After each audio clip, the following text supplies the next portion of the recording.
Ya, Ya, saya silakan. akan bacakan tata tertib kita malam hari ini. Ya, baik, silakan. Bapak Ibu pastikan di sekitar kita betul-betul tidak ada gangguan ya, sehingga webinar kita berjalan dengan baik malam hari ini. Kemudian selama sesi tolong semuanya di mute saja. Jadi dari host tidak melakukan mute ya. Peserta melakukan mute sendiri, di mute sendiri layarnya, dan selama materi dipaparkan hindari dulu untuk bertanya ya, supaya tidak terjadi riuh suara di dalam jaringan kita ini. Jadi biarkan Pak Pendeta Welly menyampaikan materi, selalu nanti baru ada sesi tanya jawab.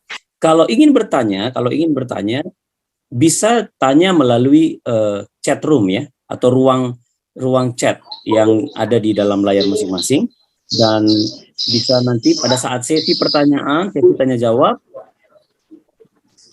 itu bisa langsung raise hand di monitor, dan nanti kita akan lihat mana yang mengangkat tangan di monitor. Oke. Lalu pada saat nanti sesi foto bersama, tolong semua kamera dinyalakan, dan kalau ada peserta yang secara lalai dalam aturan kita malam hari ini, ya maka nanti mohon maaf dinonaktifkan dulu oleh panitia videonya, ya. Dan nanti kalau misalnya kepental, silakan masuk lagi, nggak masalah dengan seperti itu. Dan ingat bahwa kita hadir di sini dalam sesi kita belajar bersama. Jadi bukan testing knowledge atau apapun, tapi kita belajar bersama, sehingga kita mendahulukan proses belajarnya, memahaminya, daripada kita mengadu argumen. Saya terbiasa mengikuti banyak webinar, dan kadang-kadang itu situasinya jadi berubah gitu ya. Jadi kita mendapatkan pelajaran dari Bapak Dr. Welly, dan kita sama-sama belajar dalam hal ini. Karena tentu kompetensi, kapabilitas hambanya Tuhan memang siapkan secara khusus untuk materi kita malam hari ini. Jadi saya ingatkan sekali lagi, sesi ini adalah sesi kita belajar bersama, bukan sesi kita beradu argumentasi. Ya, baik Bapak Ibu, dan saya kembalikan ke moderator. Silakan Pak Adolf. Oke, baik, terima kasih Pak Frans Lepong. Baik Bapak Ibu, sebelum kita menyerahkan kepada narasumber kita, banyak Pendeta Welly Penesolang. Jadi tadi sudah disebutkan yang topik atau tema diskusi kita malam hari ini adalah ya langit dan bumi baru. Kalau di perguruan tinggi teologi ini adalah bagian dari teologi eskatologi, dan tepat sekali bahwa Pak Welly adalah di bidang itu, ya bidang eskatologi. Mengapa kita perlu membahas hal ini bersama-sama? Karena sekarang ini ya saya tidak perlu putar barangkali videonya, saya ada ya videonya mengajarkan kepada jemaat ataupun pengikutnya, dan saya selalu mengikuti itu, yaitu bahwa nanti di langit dan bumi baru, ataupun dikatakan itu surga, yaitu orang-orang yang tidak percaya kepada Yesus asalkan berbuat baik selama hidupnya, masuk ya menjadi penghuni langit dan bumi baru, yaitu mereka adalah menjadi anggota masyarakat. Ya, kalau kita adalah anggota warga kerajaan Allah. Jadi warga kerajaan Allah yaitu adalah berarti kita akan memerintah bersama dengan Tuhan, tetapi yang lain yang tidak percaya kepada Yesus tapi masuk ke langit dan bumi baru itu adalah mereka yang tidak percaya namun hidup berbuat baik selama hidupnya. Nah itu, tapi tidak menjelaskan mana dasar Alkitabnya. Saya menunggu dasar Alkitabnya, tapi terlalu yakin beliau menyampaikan seperti itu, saya tidak perlu sebut. Nama kita menjaga etika sesama hamba Tuhan, bukan menyerang hamba Tuhannya, tetapi justru kita menyikapi pengajarannya. Ya, pengajarannya ini sangat penting sekali. Nanti kita akan mendengarkan pemaparan beliau, Pak Welly Penesolang. Apa mungkin Pak Welly Penesolang juga ya sama pandangannya atau berbeda gitu ya, dengan hal ini. Baik, terima kasih. Baik, waktu kami serahkan kepada Pak Welly Penesolang untuk seterusnya selama 40 menit ke depan. Nanti kalau ditambah butuh lagi waktu kami tambahkan. Silakan Pak Welly, Tuhan berkati. Baik, selamat malam, salam semua. Selamat malam. Mana yang diberkati Tuhan jempolnya? Ini gembala sidang, mungkin ini gaya-gaya gembala sidang. Oke, Tuhan berkati. Saya senang sekali. Terima kasih untuk webinar ini khususnya kepada hambanya Bapak Pendeta Dr.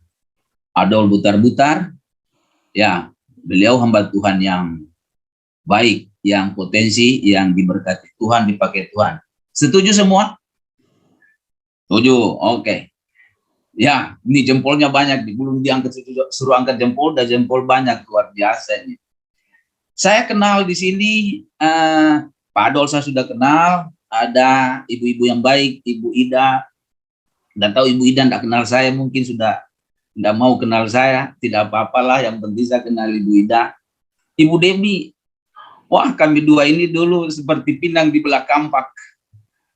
Saking dekatnya, ada Ibu Debbie, lalu Ibu Froli ada di sini, dan semua saya kenal bapak-bapak ibu ini, saya kenal dalam hati saya. Nanti kita berkenalan. Baik, ini tema yang luar biasa yang dipilih oleh khususnya Pak Adol dan kawan-kawan tim, ini lagi hangat sekarang. Jadi seperti sampaikan tadi, saya menyampaikan singkat saja mungkin 45 menit, kalau tidak sampai juga lebih baik, lebih banyak kita diskusi. Ya, langit bumi baru. Saya berpikir dari tadi, kenapa langit bumi baru? Apa mungkin kita udah pada bosan tinggal di langit bumi lama ini? Banyak terorisnya di bumi lama. Tadi ada menteri khilafah ditangkap. Mari kita ke langit bumi baru. Oke, saya di co-host. Boleh saya minta dibikin co-host? Sudah, Pak. Oke. Saya mau sampaikan walaupun pusat diskusinya pada polemik siapa yang masuk ke langit bumi baru, ada tadi sudah disampaikan baik oleh host maupun hambanya Pak Adol moderator bahwa ada yang memaksa diri mau masuk ke sana. Enak ajak orang kita menerima Yesus masuk di sana, mereka juga numpang masuk ke sana. Seperti apa kata Alkitab? Ya, kita lihat beberapa pemaparannya. Langit bumi baru, meskipun topiknya nanti mengerucut kepada siapa yang masuk, apakah orang tidak percaya katanya berbuat baik itu masuk seperti apa, tapi saya mau melihat dulu keseluruhan utuh walaupun tidak panjang sekali tentang langit bumi baru. Nah, bumi baru ada pendahuluan 4 di sini, 4 pendahuluannya. Jadi bumi baru ini fenomena supranatural, bukan dongeng.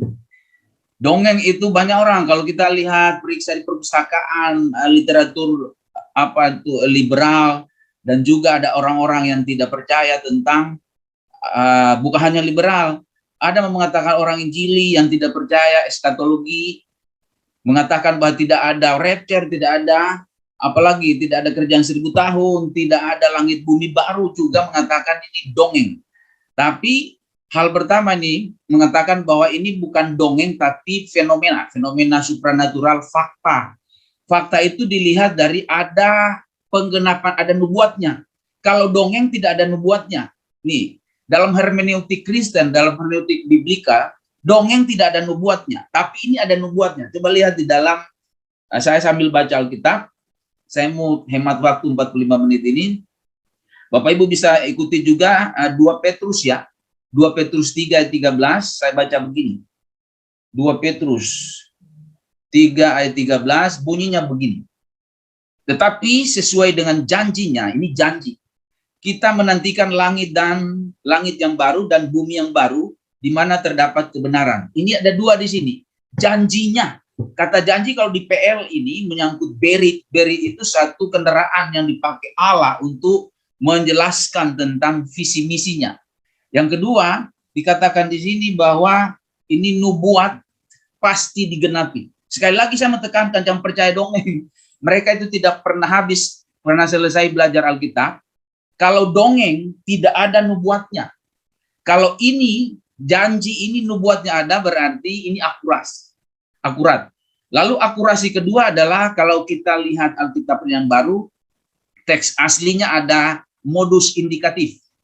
Modus indikatif itu menjelaskan kepastian 100%.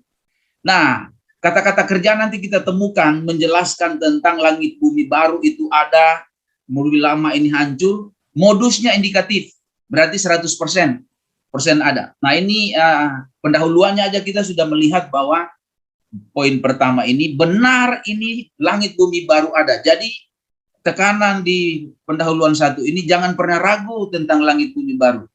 Ya, walaupun orang liberal menyanggap begitu, bahkan bukan orang liberal, saya gerah juga beberapa teman, beberapa teolog bahkan sudah menjadi satu dogma bahwa menolak eskatologi.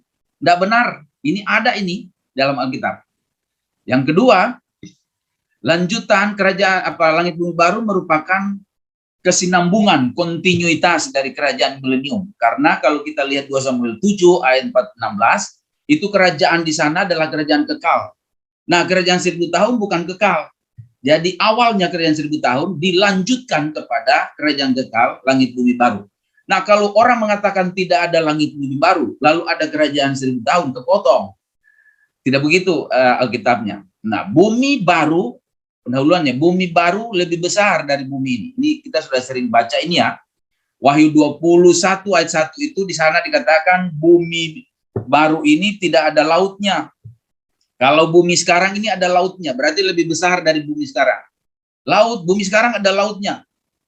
Ya, Bu Debia, kira-kira ukuran laut dengan darat sekarang, bumi sekarang berapa?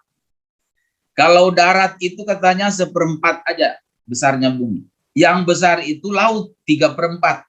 Lebih besar kafling hiu.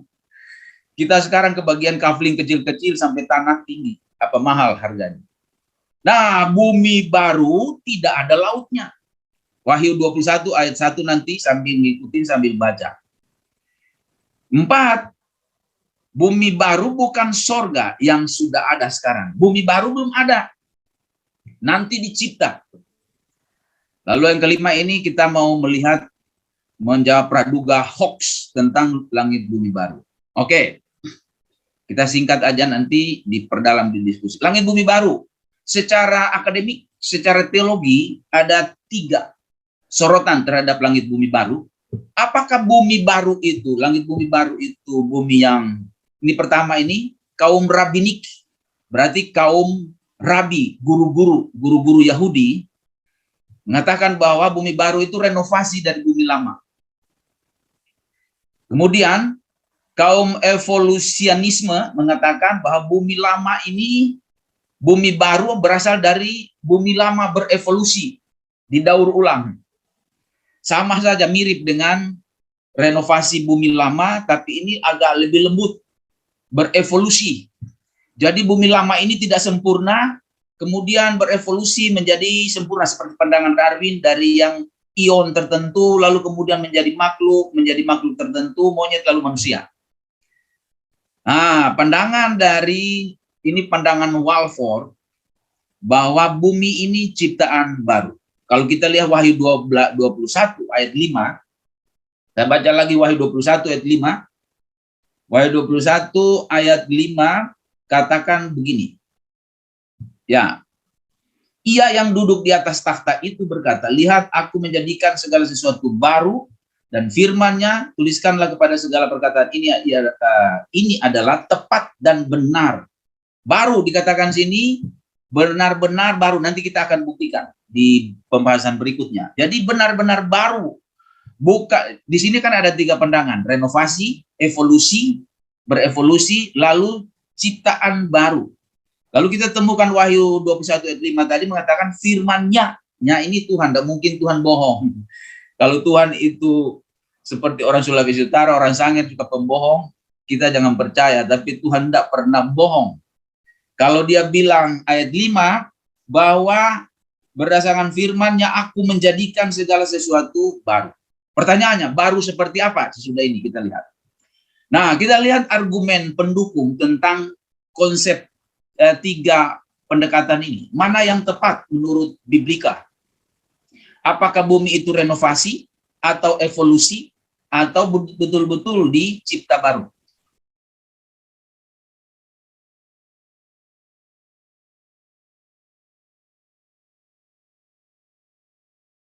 Dalam relatif ya. Mari kita membuka 2 Petrus 3 ini. 2 Petrus 3 ayat yang ke-10. 2 Petrus 3 ayat 10 saya baca. Tetapi hari Tuhan akan tiba seperti pencuri. Pada hari itu langit akan lenyap. Kita hanya mau menemukan situ saja. Ya, katakan langit akan lenyap dengan gemuruh dan dahsyat, dan unsur-unsur dunia akan hangus dalam nyala api, dan bumi dan segala yang ada di atasnya akan hilang. Hilang, dikatakan tadi hilang, lenyap. Kata lenyap dan juga hilang itu dalam perjanjian baru menjelaskan tentang menghilang secara lokasi. Pindah atau hilang, bukan pindah, hilang, menguap, hilang, tidak ada. Ini dikatakan di dalam kata kerjanya ini, dan nubuat ke depannya, lagi-lagi kita ketemu dengan ciri-ciri penanda kepastian ini. Ini modus indikatif, modus ini bukan modus polisi, modus operasi. Ini modus itu menunjukkan ketepatan tentang kisah yang dinubuatkan itu, atau kisah yang terjadi. Jadi kalau firman Tuhan katakan lenyap atau hilang dari 2 Petrus 3 ayat 10, jangan dibilang itu direnovasi, jangan dibilang itu berevolusi. Kata lenyap ini menunjuk kepada tidak ada di tempat. Nah, tidak ada di tempat.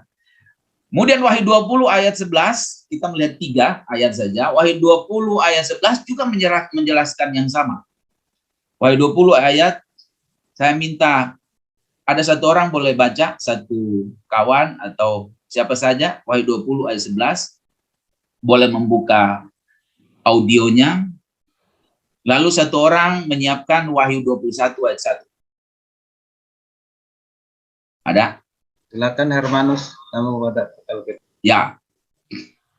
Wahyu 20 ayat 11, begini firman Tuhan, lalu aku melihat suatu tahta putih yang besar, dan Dia yang duduk di atasnya, dari hadapannya lenyaplah bumi dan langit, dan tidak ditemukan lagi tempatnya. Nah, menghilang atau lenyap sama menghilang, itu kata lenyap sama menghilang, kata peugo juga dipakai di sini.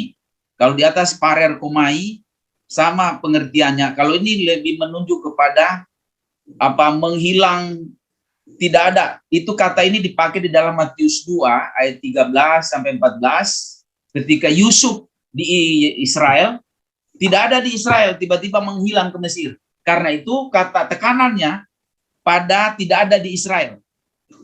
Dia menghilang ke Mesir. Jadi ini menggambarkan bahwa bumi lama ini bukan ada lalu direnovasi, didaur ulang. Bumi yang lama yang sekarang ini bukan ada lalu berevolusi. Tidak ada di Alkitab seperti itu. Menghilang tidak ada bumi lama. Satu lagi Wahyu 21 ayat 1.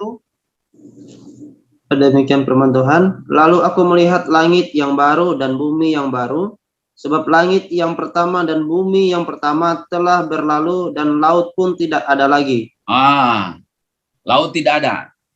Kata dipakai aperkomai itu mirip, gagasannya mirip, menjelaskan tidak ada. Kata ini dipakai berlalu, ya. Sama, menghilang, tidak ada, berlalu, ya secara literal itu menjelaskan bahwa tidak ada lagi. Kita lihat nih, penanda kepastian itu saya ulangi lagi, ada 3. Setiap kata kerja itu ada penanda kepastian. Secara future itu, secara masa depan, akan terjadi, hilang, bumi lama tidak ada. Lalu kemudian, nanti sudah dilihat auris itu, juga pasti tidak ada. Kemudian nanti kalau ada yang mau nanya kenapa auris masa lampau padahal ini belum terjadi, boleh nanti didiskusi. Kemudian lagi indikatif ini menjelaskan bahwa kepastian 100% hilang, tidak ada di tempat. Kesimpulan nanti kita akan melihat konklusi atau kesimpulannya. Nah, sekarang baru bumi baru. Jadi kita lihat kesimpulan sementara dulu bahwa bumi yang lama itu menghilang. Itu logikanya kepada dari mana bumi baru itu. Sudah bisa ketebak. Kalau bumi lama hilang, tidak ada bekasnya, bukan renovasi, bukan juga evolusi. Nanti dari 3 pandangan pakar tadi ini siapa yang menurut Alkitab. Kita jangan memastikan dulu, karena walaupun ini orang-orang ahli, kita lihat Alkitab. Jadi begitu ciri kita jangan lihat dulu. Kadang-kala teolog itu ya ngomong-ngomong menurut pakar ini, menurut Alkitab, menurut buku ini, itu sekunder. Boleh saja, walaupun ini Walford ini jarang salah kalau berteologi. Tapi kita jangan dulu percaya dia. Kita lihat Alkitab dulu, itu primernya. Baru lihat pakar itu. Begitu. Nah, di sini istilah baru, semua 2 Petrus 3 ayat 13, di sana ada kata baru. Ada 2 istilah baru di Alkitab. Satu disebut kainos. Yang satunya disebut neos. Neos ini dalam bahasa Inggris new, ada new. Kainos, nah ini tidak ada di bahasa lain. Bahasa Inggris pun tidak ada kainos, hanya ada new. Bahasa Indonesia dan bahasa lainnya, hanya bahasa asli ini ada 2 kata baru. Kainos itu baru kualitatif. Jadi kualitatif itu makin hari makin baru. Makin hari makin baru. Kalau neos ini, ya baru duratif. Misalnya hari ini dasi saya baru, tapi bukan dibeli, dikasih orang. Tidak ada hubungannya ya. Jangan disalah pikir. Ya, dikasih orang bukan berarti saya minta dasi, bukan. Dikasih orang. Hari ini dikasih dasi 1 semester 6 bulan, hari ini Trial baru version. 6 bulan ke depan bukan baru lagi, sudah usang. Itu yang disebut neos. Trial version. Tapi kalau kainos itu kualitatif, bukan duratif. Makin lama makin bagus, makin lama makin baru, dan tidak pernah tidak bagus dalam konteks ini. Kesimpulannya, ketiga kata di atas, gagasan hilang itu secara normal literal. Jadi memang betul-betul bumi lama hilang.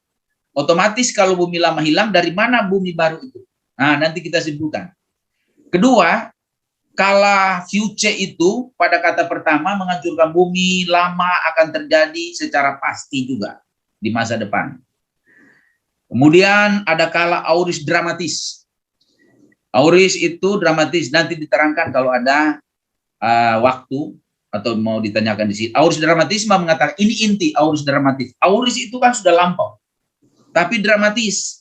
Karena itu kata kerja di dalam Wahyu 20 ayat 4 tentang kerajaan 1000 tahun itu kan masih lambat, masih ke depan, tapi dipakai auris. Tapi auris dramatis, artinya begini.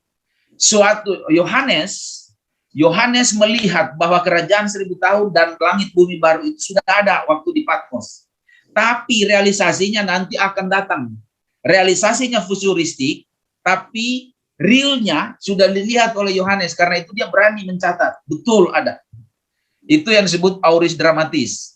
Jadi bukan oh ini berarti sudah terjadi. Karena itu orang saudara kita, teman-teman saya sudah berdiskusi dengan saudara kawan saya Amil. Amil bilang sudah nggak ada Pak Pendeta Weli. Karena auris berarti sudah terjadi lampau kerajaan 1000 tahun dan langit bumi baru. Auris dramatis, kawanku yang baik. Auris itu ada lebih dari 3 jenisnya. Nah, salah satunya auris dramatis, sesuatu yang sudah real, tapi nanti realisasinya ke depan. Kira-kira begitu penjelasannya. Nah, kesimpulan 4 adalah, berarti bumi baru bukan renovasi. Dari dasar ini loh. Dan bukan evolusi. Bukan evolusi. Ya, John Walford kadang-kala mengatakan juga, dan dia akhirnya merubah evolusi. Tapi bumi baru berarti ciptaan benar-benar baru ini. Bukan renovasi, bukan evolusi, tapi baru. Baru yang dimaksud tadi ini. Yang dicipta Tuhan baru. Oke, ceritanya baru. Nah, ibu kotanya Yerusalem baru.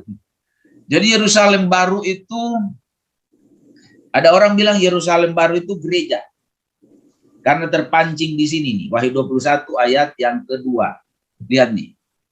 Dan aku melihat kota yang kudus, Yerusalem baru, turun dari sorga, dari Allah yang berhias bagaikan pengantin perempuan. Nah, ada orang mengatakan gereja itu adalah Yerusalem baru, karena pengantin perempuan lain.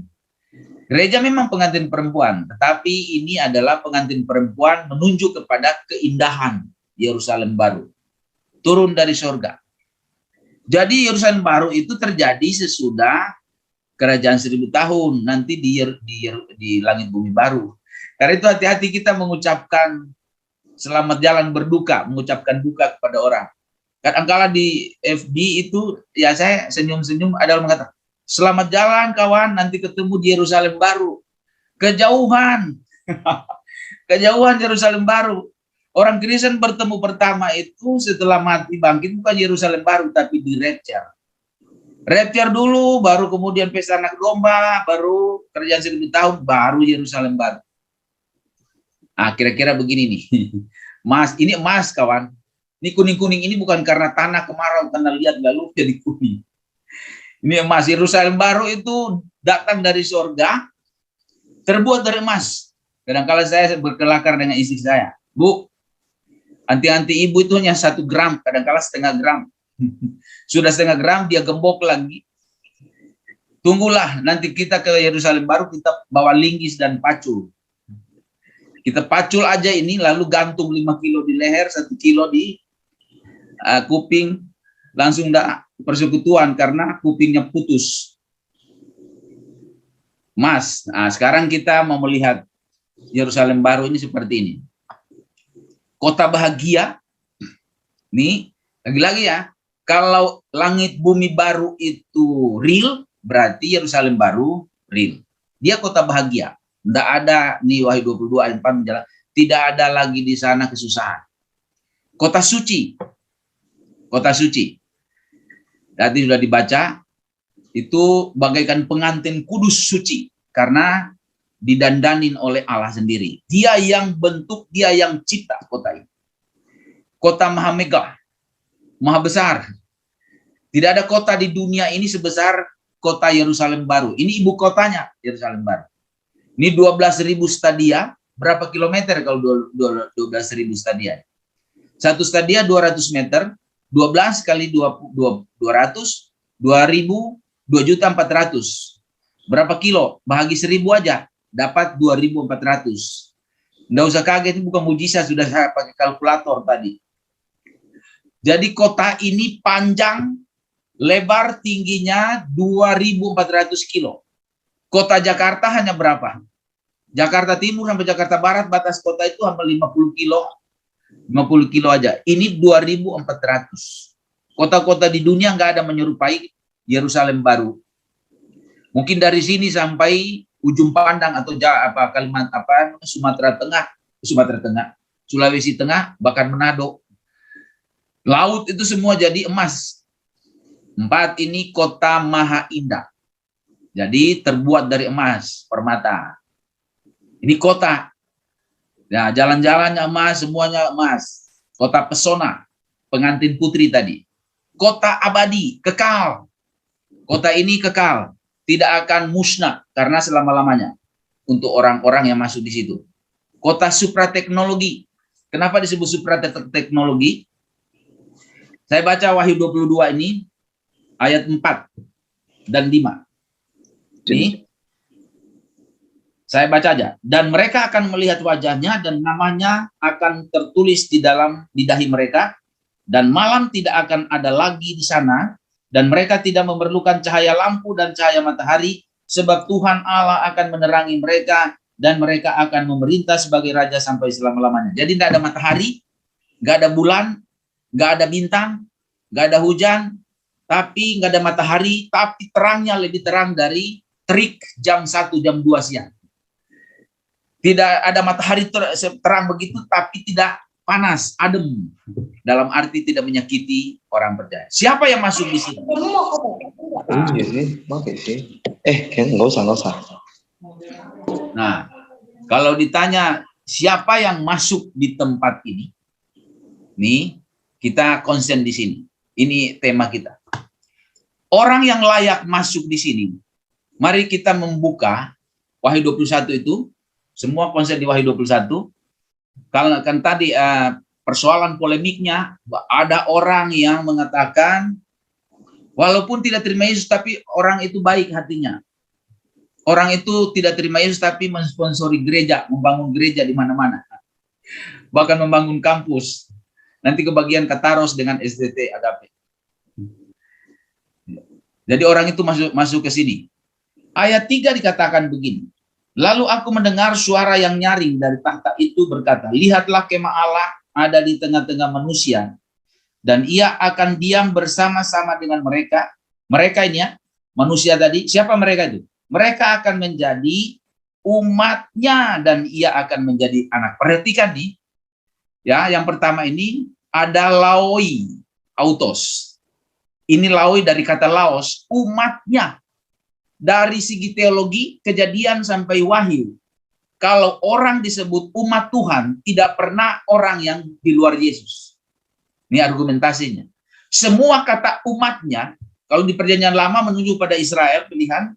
Dalam perjanjian baru menunjuk kepada orang percaya, gereja. Jadi definisi laoi autos ini atau umatnya adalah orang yang ada di dalam Kristus. Satu aja kita argumen. Jadi tidak pernah ada orang yang di luar Yesus walaupun hidupnya baik, hidupnya saleh, tidak pernah berbuat dosa sejak lahir, lalu tidak mau terima Yesus, itu bukan disebut umat. Umatnya adalah, definisi umat adalah umatnya, ada pakainya autos itu berarti pemilik. Adalah orang yang ada di dalam Kristus. Itu umatnya. Lalu yang kedua, ayat 4, saya baca lagi ayat 4. Dan ia akan menghapus segala air mata dari mata mereka, dan maut tidak akan ada lagi, tidak akan ada lagi perkabungan, atau ratap tangis, atau duka cita, sebab segala sesuatu yang lama itu telah berlalu. Perhatikan kata kunci atau frasa-frasa kunci di ayat 4 itu, ada kata apa? Tidak ada maut, atau tidak dikuasai maut. Perhatikan ini karakter apa kira-kira? Tidak dikuasai maut. Coba kata maut di sini adalah kata thanatos. Itu ditemukan di mana? Roma 6 ayat 23. Roma 23, mari walaupun kita sudah hafal, Matius 16 ayat 18 ini boleh dibaca. Tapi Roma 6 ayat 23 enggak usah. Bunyi Roma 6 ayat 23 kan, upah dosa ialah thanatos, maut. Thanatos. Thanatos itu menuju kepada kematian, ke neraka. Upah dosa ialah maut. Tapi dikatakan di sini, siapa yang masuk ke langit bumi baru? Yaitu orang-orang yang tidak dikuasai oleh thanatos.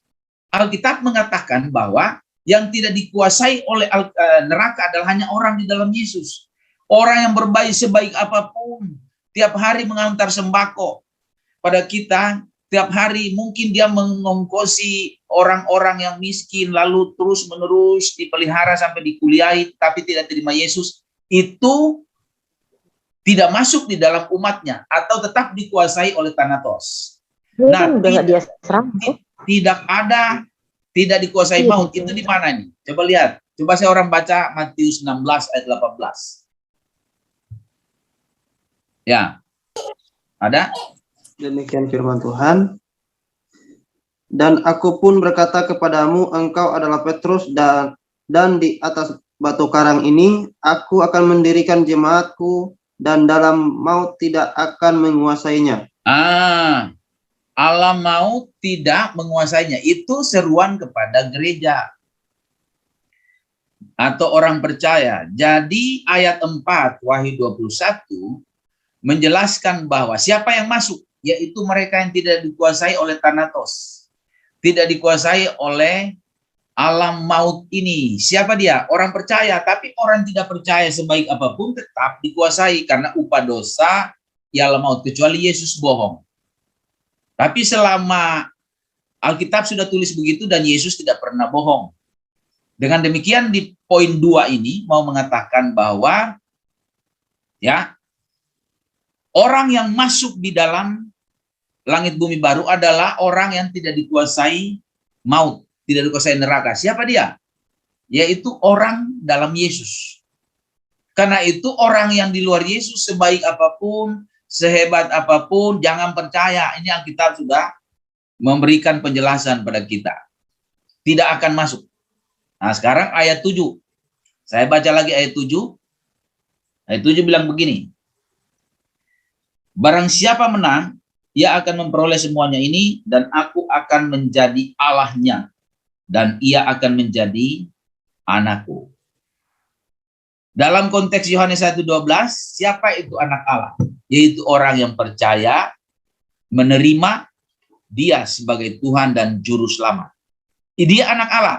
Nah, diulangi oleh Yohanes, karena ini kan tulisan Yohanes. Jadi teologi Yohanes itu sama. Dia bawa-bawa teologi Yohanes di Injil, di surat-surat sampai ke Wahyu, linear. Yohanes bilang, orang percaya menerima Yesus disebut anak Allah. Lalu, di dalam langit bumi baru, Yohanes bilang, yang masuk di dalam langit bumi baru, hanya orang yang menjadi anak Allah. Kata siapa menang itu, kata dipakai nikao. Nikao itu menjelaskan orang-orang yang milik Allah itu punya hubungan dan persekutuan intim secara rohani dengan Allah. Ya, jadi bukan berarti orang mempertahankan keselamatan, bukan itu gagasan. Jadi dari 3 ini, dari poin 1, 2, 3, siapa yang masuk di sana? Siapa yang layak masuk?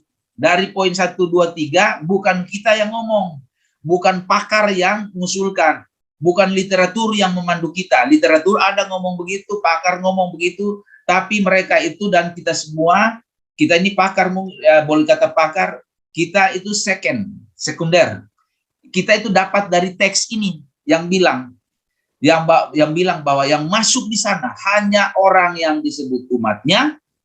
Kedua, orang yang tidak dikuasai oleh alam maut, ya, tidak dikuasai maut ini. Dan yang ketiga, yaitu anak-anak Allah.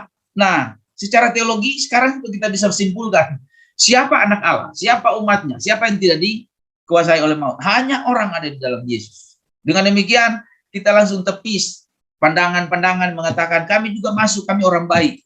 Komunitas ini juga masuk, hoax. Itu hanya bikin sensasi saja, tidak pernah ada dasar Alkitab. Jangan percaya, tepis aja. Tepis dalam arti jangan ditampar orangnya. Bawa aja kuliah di Kataros. Kalau sudah penuh Kataros, bawa ke Agape supaya terdidik. Lalu kemudian saya minta seorang baca ayat 8. Nah, siapa cocok ini mahasiswa baca ini supaya mungkin dia komunitas ayat 8. Ya, coba baca yuk Hermanus. Ayat 8. Tetapi orang-orang penakut, orang-orang yang tidak percaya, orang-orang keji, orang-orang pembunuh, orang-orang sundal, tukang-tukang sihir, penyembah-penyembah berhala, dan semua pendusta, mereka akan mendapat bagian mereka di dalam lautan yang menyala-nyala oleh api dan belerang. Inilah kematian yang kedua. Ah, itu. Jadi ada kalimat kunci, orang tidak percaya. Itu tadi, orang tidak percaya adalah orang kontras dari poin 1, 2, 3. Orang tidak percaya, walaupun berbuat baik, walaupun hidupnya saleh, walaupun dia beramal sana-sini, dia tidak pernah menyusahkan orang. Jangan terkecoh ya, ada kebaikan secara etika nih. Ada tadi semacam peribahasa. Ya, orang baik belum tentu benar. Orang benar belum tentu baik, macam-macam. Orang benar itu adalah orang yang ada di dalam Yesus. Dan orang benar itu menghasilkan, memproduksi kebaikan. Kendati walaupun kita bisa jatuh dalam dosa, tetapi ada kebaikan. Jadi kebaikan dan kebenaran sempurna bukan pada etika. Kebaikan sempurna dan kebaikan dan kebenaran sempurna bukan pada filosofi, bukan pada amal, bukan pada apalagi tindakan perbuatan baik. Kebaikan dan kebenaran sempurna letaknya pada kebenaran yang sempurna itu. Yesus, akulah kebenaran yang sempurna. Jadi hanya orang yang dengan Yesus, yang datang kepada Yesus saja yang disebut orang benar. Selain itu, yang tidak percaya Yesus bukan orang benar. Sebaik apapun hidupnya, sebenar apapun etikanya, kalau dia tidak percaya, tetap dia tidak akan masuk. Tapi masuk ke lautan api. Nah, dikatakan di sini ini N di dalamnya. N limne piri. Dan limne. Ini ditegaskan dengan datif. Sudah N pakai datif lagi. Ini penegasan. Sebenarnya tidak usah pakai preposisi N. Khususnya cukup aja datif. Datif lokatif. Jadi orang yang tidak percaya tadi berhala, penyembah berhala ada di limne piri. Limne piri itu ditemukan di dalam, baca Wahyu 20 ayat 15. Limna Piri itu artinya lautan api. Dan setiap orang yang tidak ditemukan namanya tertulis di dalam kitab kehidupan itu, ia dilemparkan ke dalam lautan api itu. Sama. Kata Limna Piri itu ditemukan di sana, lautan api. Untuk orang yang setelah diadili di tahta putih, namanya tidak ditemukan, jatuhkan ke lautan api. Nah, di sini juga diulangi oleh Yohanes, orang yang tidak percaya itu tidak masuk ke langit bumi baru, tapi ke Limna Piri ini, yaitu Limna Piri di dalam lautan api, dan ditambah lagi dengan Thanatos. Thanatos ini neraka kekal. Dari kesimpulan ini, 1, 2 perpustakaan, 2, 3, 10 sekolah teologi yang mengatakan bahwa orang suci, orang kudus, orang baik yang tidak percaya itu masuk ke langit bumi baru, tidak benar, tidak pernah benar. Ya, 3 ayat ini aja kita bawa, mengatakan bahwa orang yang masuk ke langit bumi baru hanya umatnya, orang tidak dikuasai oleh maut. Siapa dia? Gereja orang percaya dan anak Allah. Tidak ada kamus di Alkitab orang yang baik lalu tidak percaya masuk ke situ, tapi masuk ke lautan api, seperti di dalam orang yang dihakimi di tahta putih. Ini, kalau begitu siapa yang masuk ke sana? Ya, Bung Hermanus, yuk masuk nggak ke sini? Masuk nggak? Jempolnya aja. Masuk nggak? Ini kelihatan dari cara-cara senyum ini kelihatan nggak masuk nih. Haleluya. Nggak tahu masuk apa? Masuk nggak, Hermanus? Yuk mewakili kita. Kalau kau masuk, kita masuk. Kalau kau nggak masuk, kita juga nggak masuk. Oke, berarti masuk kita, satu kampung ini masuk kita. Bukan karena Hermanus ini, tetapi kita sudah ada sebagai umatnya. Ya, kita tidak dikuasai maut, kita anak Allah. Data Alkitab loh, ingat, bawa data Alkitab, jangan dulu bawa data kata pakar ini. Berteologi itu begitu. Khususnya ada teolog-teolog muda atau calon-calon teolog. Jangan ambil buku dulu. Jangan sebut dulu pakar ini. Bukan begitu berteologi, itu deduktif namanya. Induktif itu teks dulu, biblikal dulu. Baru ambil pakar ini bilang begini. Buku ini perpustakaan bilang begini. Yang ada itu orang ngomong-ngomong begini adalah, saya temukan buku ini bilang begini. Orang baik katanya walaupun tidak percaya Yesus, ya masuk langit bumi. Dari mana tahu? Ada ikut seminar. Makin kacau. Ya. Makin kacau. Dari mana tahu? Ini pakar ini bilang. Dari mana tahu? Perpustakaan kami bilang. Ini omong kosong. Tapi dari mana tahu? Teksnya bilang. Sedangkan teksnya bilang tidak pernah begitu. Kalau begitu siapa? Kita simpulkan siapa yang masuk. Ya, ini dia. Penghuni langit bumi baru. Siapa dia? Bapa. Nih. Ayatnya ini ya. Yesus, Roh Kudus, sampai di sini dulu. Ini mempertahankan kapan Roh Kudus, kapan Tritunggal dijelaskan. Kitab pertama dan ayat pertama, Kejadian 1 ayat 1, Elohim, lalu diperkuat dengan ayat 26, ada Tritunggal. Lalu kemudian Tritunggal abadi kekal, dipertahankan konsekuensinya sampai ke langit bumi baru. Muncul ada Yesus, Roh Kudus. Jadi ada juga orang menolak Tritunggal, macam-macam, tidak pernah melihat Alkitab. Kemudian siapa? Hamba-hamba Tuhan. Nah, kita ada di situ berarti.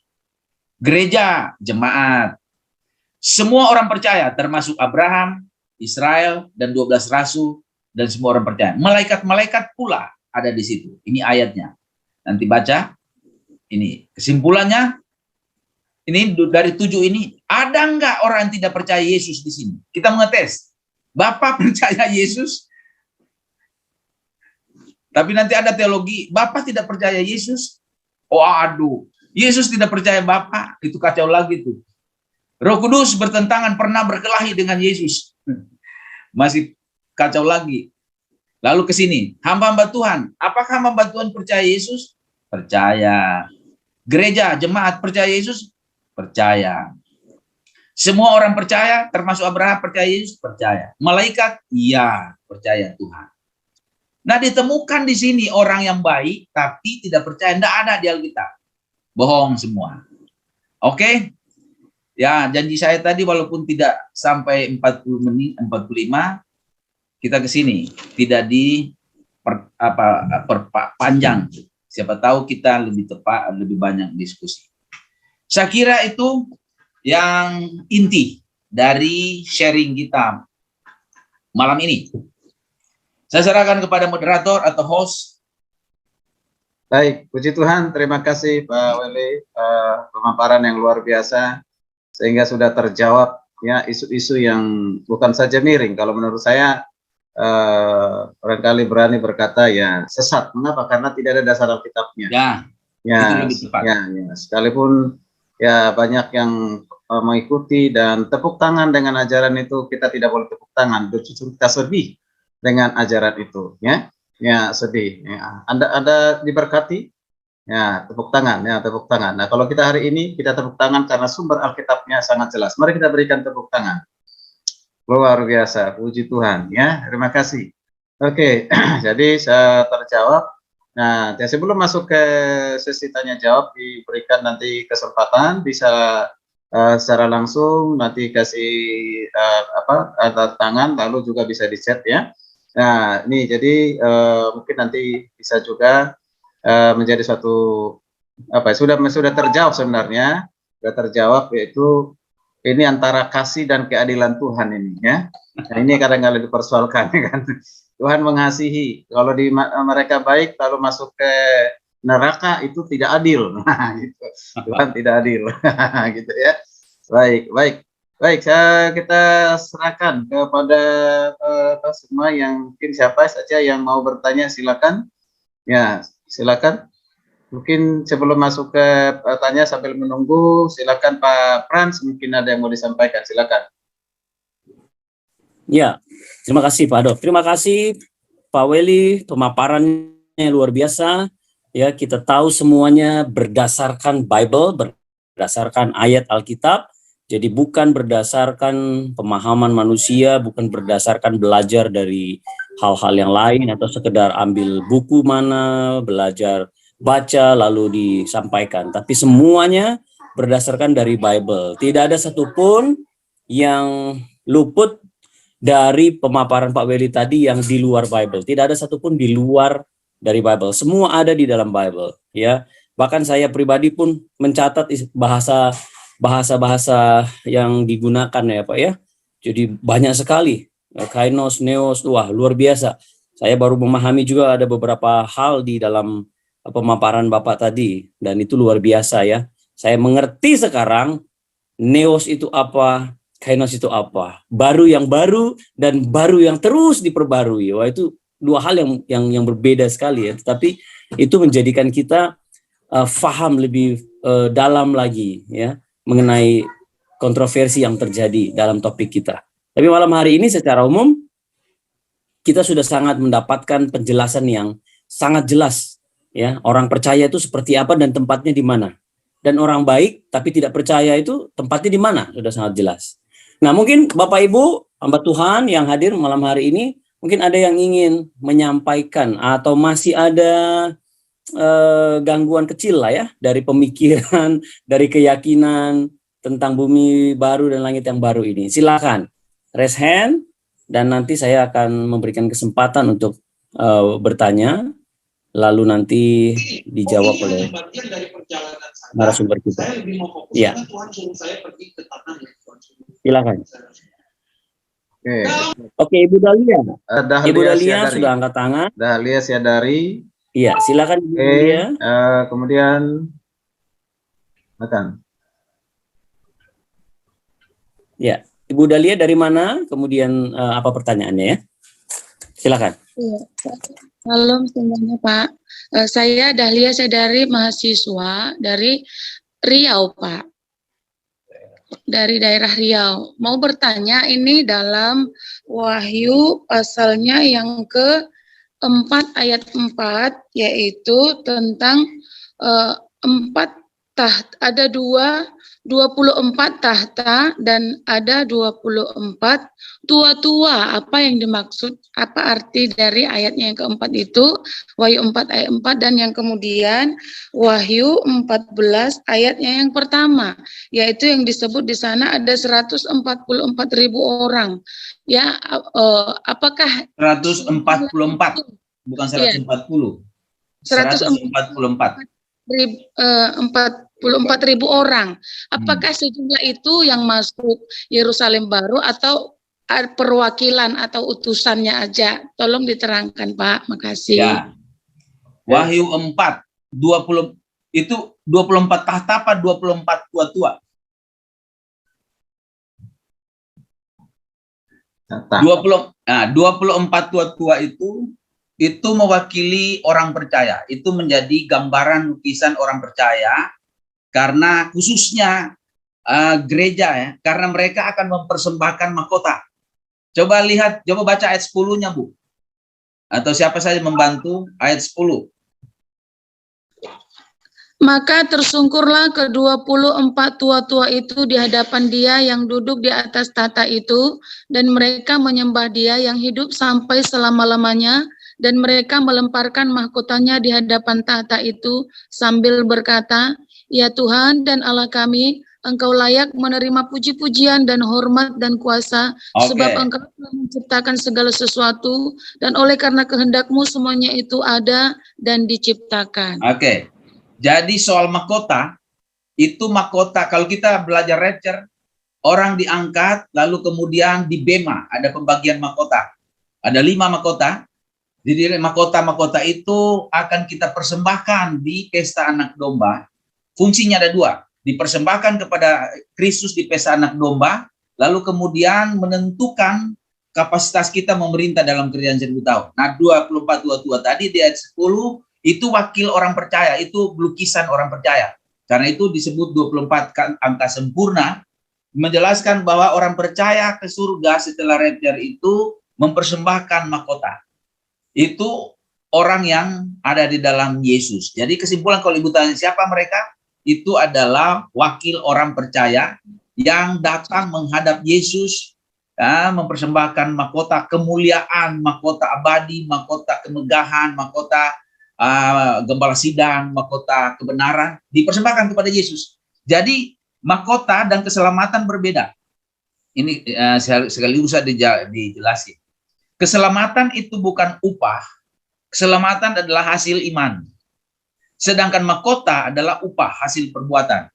Jadi upah itu adalah mahkota, hasil perbuatan. Sedangkan keselamatan anugerah. Masih ingat kan? Anugerah itu apa? Mana Hermanus tadi? Anugerah apa Hermanus? Coba definisikan dulu. Anugerah itu apa? Yuk semester berapa? Udah wisuda? Anugerah apa? Anugerah ya Tuhan berikan keselamatan kita, Pak. Cara cuma-cuma. Dengan tidak menuntut balasan, dengan pemberian yang cuma-cuma yang dari Tuhan. Kalau misalnya Presiden Jokowi juga memberi cuma-cuma amplop kepada kita, itu anugerah. Pemberian cuma-cuma kepada orang yang tidak layak menerima, harus dengan tidak layak menerima.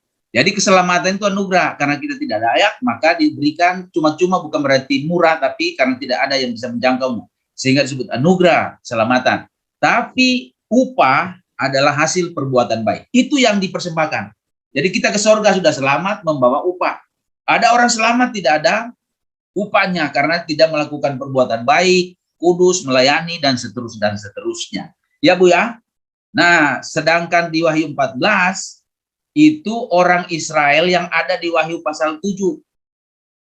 Kalau lihat Wahyu pasal 7, coba mungkin lebih cepat siapa yang membaca Wahyu pasal 7 ayat yang keempat?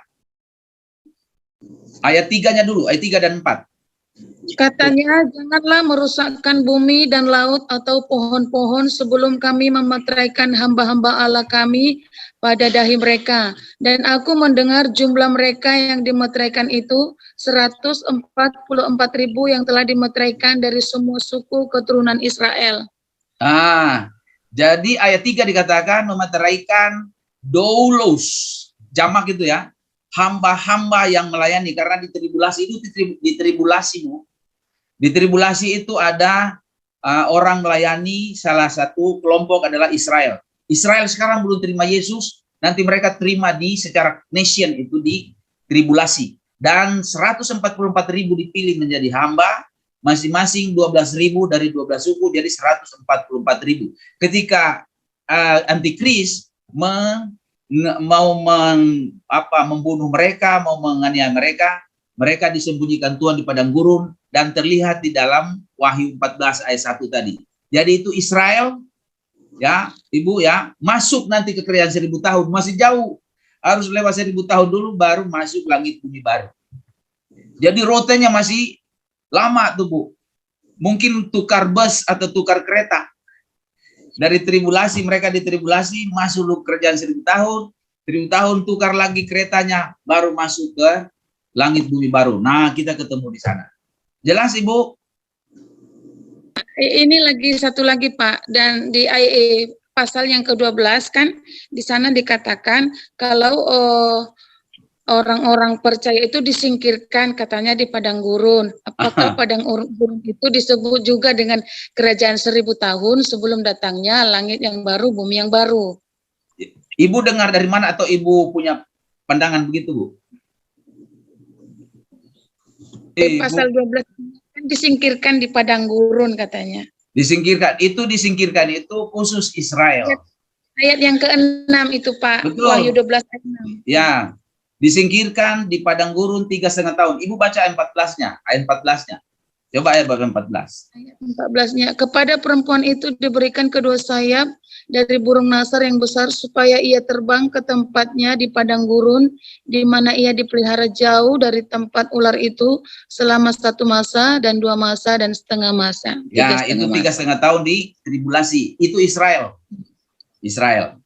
Orang percaya tapi Israel. Dari mana tahu Israel? Karena di ayat 4 sampai 6 perempuan itu melahirkan anak-anak besar. Jadi perempuan itu adalah Israel. Ada orang mengatakan perempuan itu gereja, sehingga orang bilang gereja masuk ke tribulasi. Itu tidak tepat, karena itu bukan gereja. Memang gereja disebut pengantin, tapi itu bukan gereja konteksnya.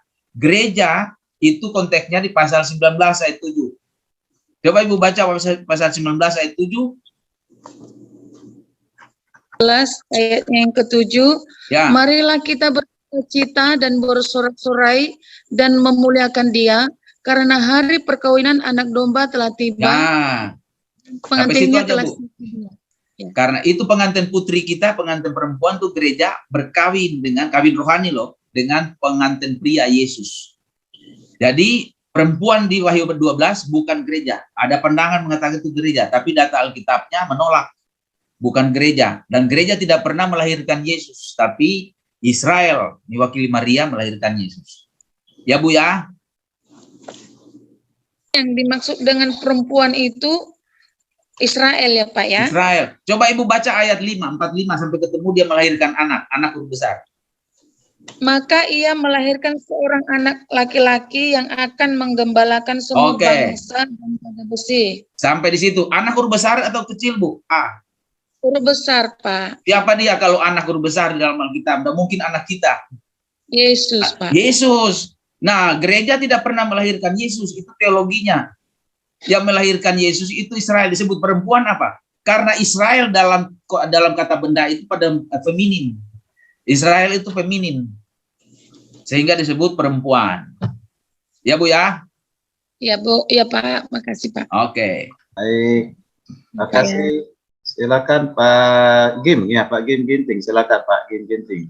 Ya. Ya, salam Pak Weli. Shalom. Ya, terima kasih Pak Adok. Ya, saya sedikit menyambung pertanyaan Ibu Dahlia tadi, Pak. Ya. Karena masalah tadi 24 tua itu mewakili orang percaya, ya. Ya, tadi penjelasan Pak Weli kan mewakili orang percaya 24 tua ya. ini. Nah, ini mungkin saya minta sedikit lebih dalam lagi. Artinya di mana nih dasar firmannya bahwa ini mewakili orang percaya atau tafsirannya dari mana dan kenapa 24? Kalau itu mewakili orang percaya, kenapa 24? Namanya, Nah, oke. dua tua-tuanya dan kenapa mereka itu melemparkan mahkotanya itu. Nah, itu aja Pak hal itu. Ya, ya, ya. Terima kasih. Kata kunci utama adalah mahkota. Yang menerima mahkota itu adalah gereja. Ya, yang menerima mahkota itu orang percaya, taruh orang percaya. Waktu bema yang di dalam bema itu lebih spesifik lagi, bema itu adalah orang percaya. Tidak ada bema itu orang PL. Orang PL tidak ada di bema karena PL rapture itu bukan Israel. Rapture itu gereja. Dan mereka kalau terima mahkota bukan di bema. Bema itu hanya untuk Israel, gereja. Dan mahkota itu untuk orang percaya, itu konteks gereja. Lalu melemparkan itu bukan berarti membanting. Bukan berarti dia lagi kesal sama Yesus lalu dibanting di kaki Yesus. Kata melempar itu mau menyerahkan di kaki Yesus. Dalam pesta anak domba, saya mau tanya, yang menjadi pengantin wanita komunitas orang percaya siapa? Gereja atau Israel? Gereja. Israel bukan pengantin perempuan Yesus. Satu-satunya gelar orang komunitas percaya satu-satunya gelar yang diberikan Alkitab sebagai pengantin perempuan yang bertemu di pesta anak domba adalah gereja. Israel bukan pengantin perempuan, walaupun orang percaya. Kedua, Israel tidak di bema, tidak ada di bema. Coba cek, rapture itu tidak ada Israelnya. Israel nanti dibangkitkan di akhir tribulasi, masuk ke kerajaan 1000 tahun. Tidak masuk di bema. Ya Pak ya? Ya, gini Pak Weli, maksud saya tadi Bapak bilang bahwa orang percaya itu yang tidak melakukan apa-apa juga dibilang kan orang percaya, Ya. tapi dia tidak dapat mahkota. Betul. Nah, sekarang Pak Weli bilang kalau itu mewakili orang percaya. Ya. Nah, tadi mahkota itu menyatakan mewakili orang percaya, tapi tadi ada orang percaya yang tidak dapat mahkota. Nah, gini. Nah, jadi ini di mana nih maksudnya nih sebenarnya? Terus satu lagi yang tadi saya tanyakan itu kenapa 24 kalau itu mewakili orang percaya? Oke. Yang pertama dulu tadi apa orang percaya? Dari 5 mahkota, 1 mahkota yang diterima oleh semua orang percaya. Semua orang percaya punya mahkota, tapi beda-beda. Tapi semua orang percaya sudah pasti punya minimal satu. Salah satu mahkota adalah mahkota mengharapkan kedatangan Yesus kedua kali. Jadi dia tidak melayani, dia tidak kadang-kala jatuh bangun, hidupnya dia tidak setia. Tapi orang percaya salah satu ciri adalah mengharapkan kedatangan Yesus kedua kali. Karena tidak ada orang percaya terima Yesus yang tidak mengharapkan kedatangan Yesus. Coba tanya kepada kita semua di sini. Walaupun tidak melayani, walaupun mungkin jatuh dalam dosa, tanyakan, Yesus datang kedua kali enggak? Pasti kita katakan yes dan amin. Tidak pernah orang, Yesus datang kedua kali enggak? Anda tahu, dia mau batalin terserah, memang urusan gua. Ya, hilang mahkotanya. Semua orang percaya pasti punya mahkota, tapi 1 minimal. Mahkota mengharapkan orang Yesus datang kedua kali. Itu salah satu mahkota, masih ada 4. Nah, mahkota 4 itu berat. Salah satunya mahkota kekudusan. Mahkota hidup kudus, mata kudus, kuping kudus, hidung kudus, pikiran perasaan kudus. Yang tidak kudus, tidak ada mahkota. Tapi Anda apa-apa 1 modal saja. Lalu 24 angka sempurna dari 12. Angka sempurna. Ada yang mengatakan itu orang percaya, orang Israel yang masuk gereja, lalu kemudian itu orang non-Israel. Tapi itu angka sempurna. 24. Dan tua-tua juga dimaksud di situ adalah kewibawaan. Kewibawaan. Nah, kita orang gereja, orang percaya di masuk surga bukan tua-tua lansia begitu rambut putih lalu berjalannya bongkok-bongkok. Nah, kita sempurna seperti Yesus. Cuman lukisan, gambaran. Ya. Ya, Pak Gim. Baik, Pak Weli, terima kasih, Pak. Ya. Oke, baik. Silakan, masih ada yang lain mau tanya. Ada Weni Lolinga, silakan Weni. Oke, terima kasih. Selamat malam Pak Weli. Malam. Ya, Saya menanggapi tadi melanjutkan dari pertanyaan Pak Jim, terus Bapak menjawabnya, Bapak mengatakan di situ bahwa orang percaya pasti ada satu mahkota yang didapat ya, Ya, yaitu mahkota menantikan kedatangan Kristus kedua betul. kali. Ya, Oke, jadi meskipun dia jatuh bangun, ini jatuh bangun maksudnya apa? Jatuh dalam dosa terus bertampil gini. lagi atau kemana ini? Oh, itu Karena kalau pertanyaannya. demikian, maka ini justru memberikan peluang bagi orang percaya untuk, oh karena saya pasti juga dapat mahkota, saya bebas dong melakukan dosa, kan gitu Ya. kesannya. Baik. Hmm. Aman Ibu ya, aman. Aman. Kita tangkis khilafah ada di mana-mana. Oke. Gini Bu, gini. Jatuh bangun itu jatuh bangun dalam pergumulan. Saya mau bertanya, kita semua orang percaya, siapa di antara kita ini dalam 2 hari ini tidak jatuh dalam dosa? Saya tidak berani ngaku. Ketika hati saya lagi marah atau ketika hati saya tidak mau doa, sudah dosa. Anak Tuhan itu bisa jatuh dalam dosa.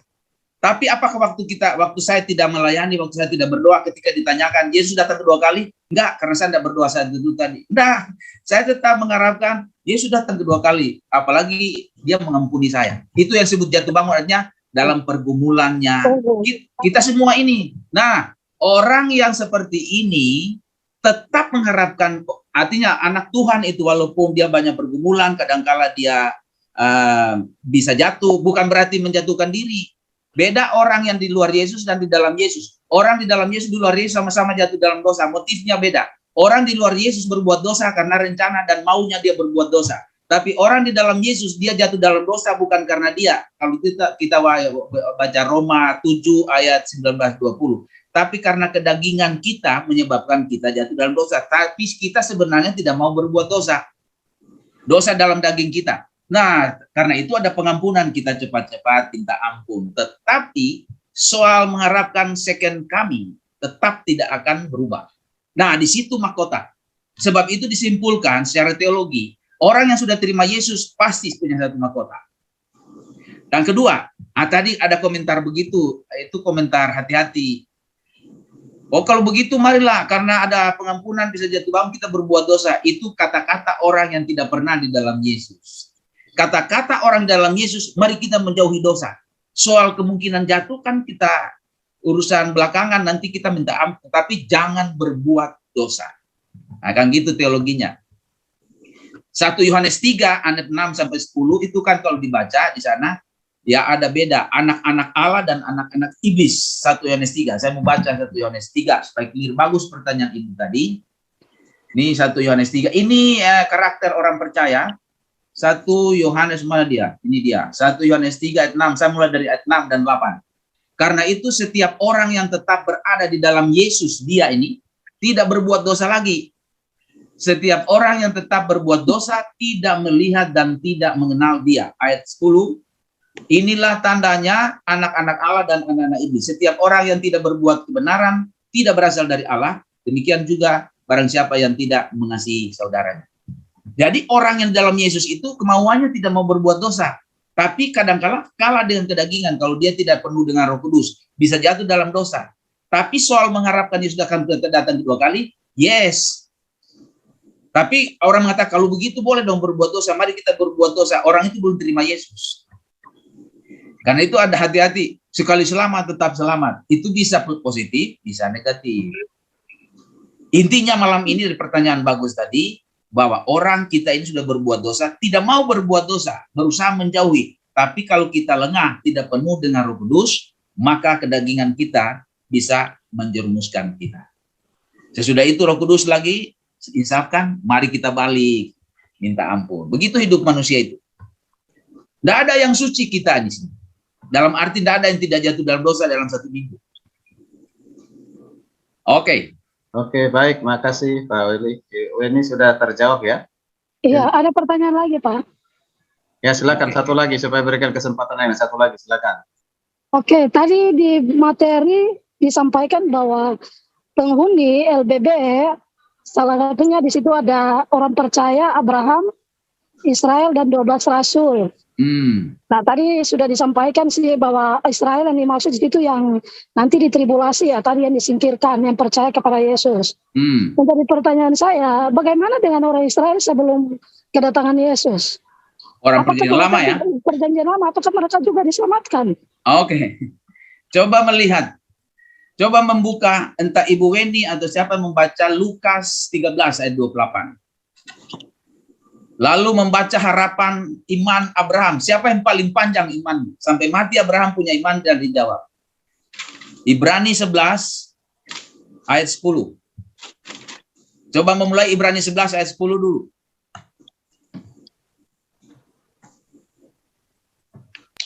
Ibrani 11 ayat 10, sebab ia menanti-nantikan kota yang mempunyai dasar yang direncanakan dan dibangun oleh Allah. Siapa dia itu? Abraham. Kalau dibaca sebelum ayat 10, Abraham menantikan kota dibangun oleh Allah. Kota apa yang dibangun oleh Allah? Tidak ada kota lain kecuali Yerusalem baru. Dan tadi, nah Yerusalem baru itu di ibu kota dari langit bumi baru. Udah pasti dia masuk, dia yang nantikan. Kemudian, baca Lukas 13 ayat 28.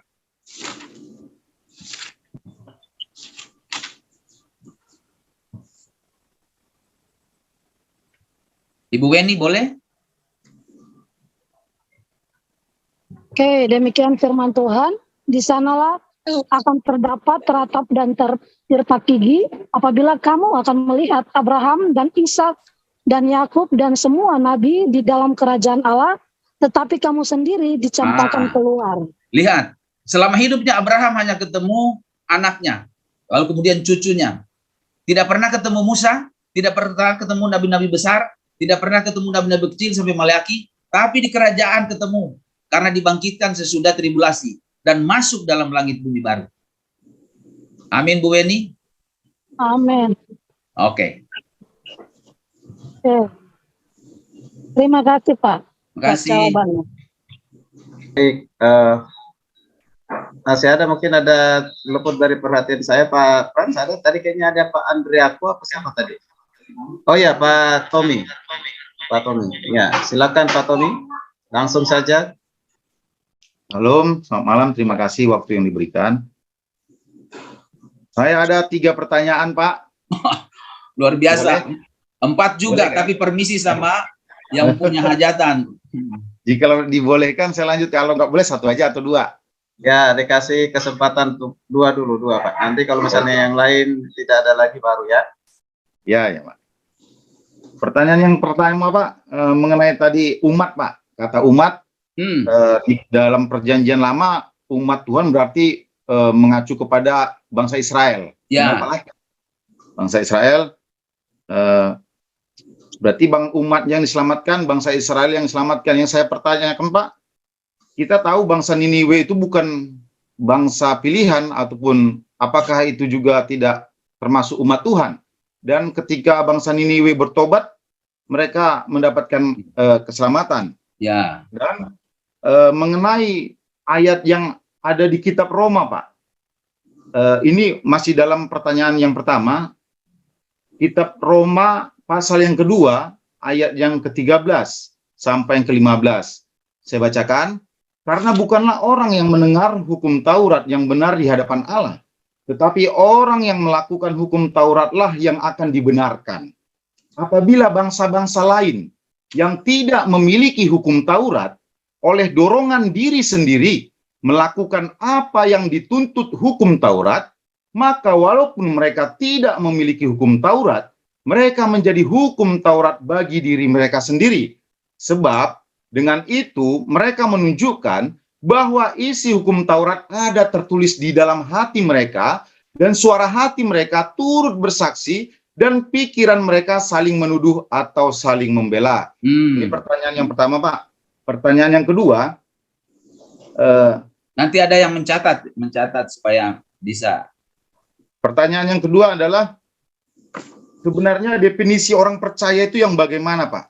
Karena di dalam Matius 7, saya bacakan. Ayat 21 ya? Iya, Pak. Matius 7 ayat yang ke-21 dan ke-22 dikatakan begini, firman Tuhan, bukan setiap orang yang berseru kepadaku Tuhan, Tuhan akan masuk ke dalam kerajaan sorga, melainkan dia yang melakukan kehendak Bapakku yang di sorga.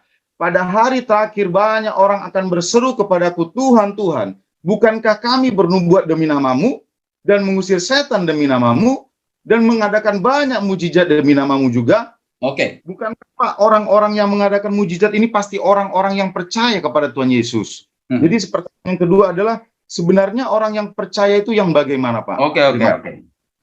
Luar biasa, ini baru 2 pertanyaan, sudah seperti 8 pertanyaan.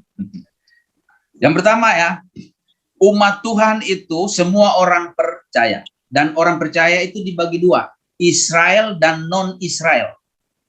Oke? Di PL ada nggak non-Israel? Ada. Umat Tuhan yang mayoritas adalah orang pilihan Israel. Dan umat Tuhan lain orang percaya non-Israel, Nineve contoh tadi. Seperti misalnya, siapa lagi? Orang Moab yang menjadi nenek moyang Tuhan Yesus. Itu umat Tuhan, tapi bukan orang Israel. Di Perjanjian Baru lebih banyak. Gereja khususnya itu bukan orang Israel, tapi umat Tuhan. Simpulannya, siapa umat Tuhan? Semua orang percaya. Terdiri dari komunitas. Komunitas Israel dan non-Israel. Oke? Itu di 1A ya. 1B. 1B itu Roma 2. Itu kalau kita lihat intinya di ayat 14. Kadang-kadang orang bilang begini. Itu pertanyaannya disederhanakan begini. Kan orang katanya terima Yesus atau selamat itu kalau ada firman Tuhan. Nah, bagaimana orang di pedalaman yang tidak dengar firman Tuhan? Siapa pemberita Injil sebenarnya? Menurut Bung Sinaga, Bung Tommy, siapa pemberita Injil setahu Bung Tommy? Singkat saja karena waktu kita. Siapa pemberita Injil? Manusia saja? Ini belum dibuka,